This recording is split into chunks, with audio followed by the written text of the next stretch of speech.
قصة اليوم غريبة مختلفة عن القصص يلي بطرحها بمحتواي.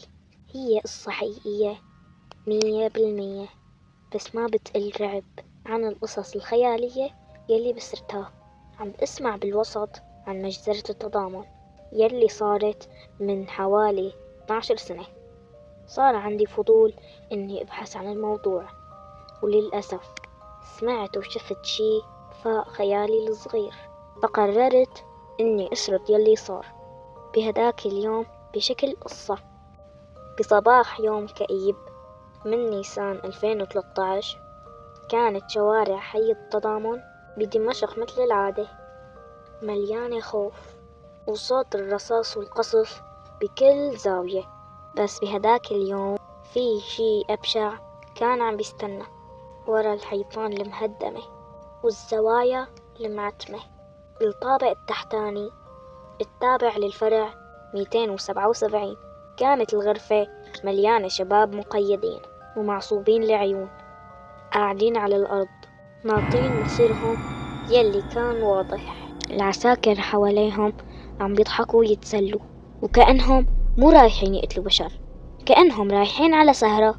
العقيد أمجد يوسف واقف قدام شاشة صغيرة عم بيحضر فيديوهات لقتله متراكمين فوق بعض بحفرة.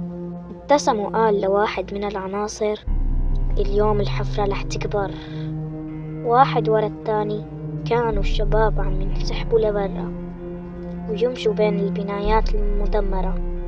بوسط الركام كان في حفرة كبيرة ميتة وساكتة مستنية تبلع ضحايا جديدة. عبد الرحمن شاب بال20 من عمره كان عم يرجف، مو من البرد، لا، تذكر كلام أمه قبل ما يعتقلوه: دير بالك على حالك يا ابني. يا أمي، ما عاد في مجال دير بالي على حالي. حدا دفعه لقدام، زحلق شوي. سمع الصوت الطلقة، ولحظات كان زميله يلي قبله بالحفرة. يلا أسرع، قالها الجزار العقيد أمجد وهو ماسك المسدس بكل برود. رفع عبد الرحمن راسه، كان بده يشوف السما للمرة الأخيرة، بس العصبة يلي على عيونه منعت عنه آخر لمحة للحياة. بعد ثانية طلقة واحدة وانتهى كل شي. جسمه وقع فوق الأجساد يلي قبله، وكأنه الحفرة مو بس عم تاكلهم، لا، عم تبلع ذكرياتهم وأحلامهم كمان. بعد ما خلصوا قتل 41 شاب بهداك اليوم، وقفوا العناصر حوالين الحفرة يتفرجوا على الموت يلي تركوه وراهم. واحد منهم طلع ولاعة من جيبته، شعلها ورماها بالحفرة، طبعا حتى يطمسوا أدلة الجريمة يلي ارتكبوها. ارتفع الدخان السميك لفوق، كأنه أرواح القتلى عم بتحاول تهرب من هالمجزرة. ضحكوا العساكر ورجعوا على مقراتهم، وكأنه يلي صار شغل يومي. بعد سنين الحقيقة ظهرت وانكشفت الفيديوهات يلي بتدين المجرمين. العالم شافت الرعب بعيونها، بس القتلة ضلوا أحرار وعايشين حياتهم ولا كأنه صار شي.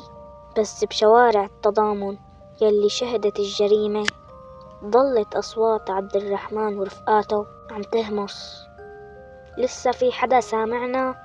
خدوا بحقنا.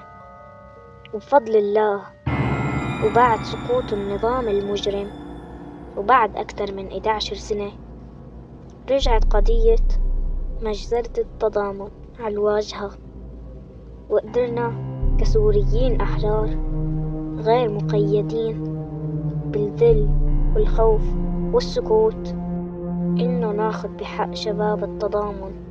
وهلأ بعد أكثر من عقد على الجريمة البشعة نقدر نقول لأرواح شهدائنا: فلترقدوا بسلام.